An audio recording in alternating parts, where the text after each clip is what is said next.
اما چون اینقدر زیاده فرصت یادداشت ندارم در همون مدت یکی دیگه حرف میزنم. عرض کنم که مسائل همونطور که الان همه میدونیم خصوصی شده. در این لحظه آخر به منم گفتن که منم به ناچار چیز کنم، یه چیز خصوصی بگم.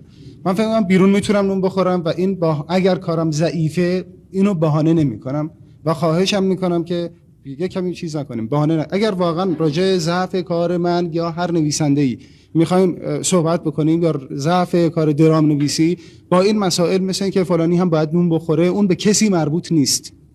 به اون کسایی که داریم صحبت می‌کنیم مربوط نیست که من می‌خوام نون بخورم یا نه. موضوع اینه که من یک چیزی میدم بیرون و طبعا این با خودش ادعا داره. اگر این ادعایی رو که داره نتونه پاش وایسه، چیز از میون میره، یعنی متلاشی میشه در نقد و چیز متلاشی میشه. بنابراین من نمیتونم وایسم میگم چون من باید نون می‌خوردم. من پای کاری که می‌کنم باید بتونم وایسم.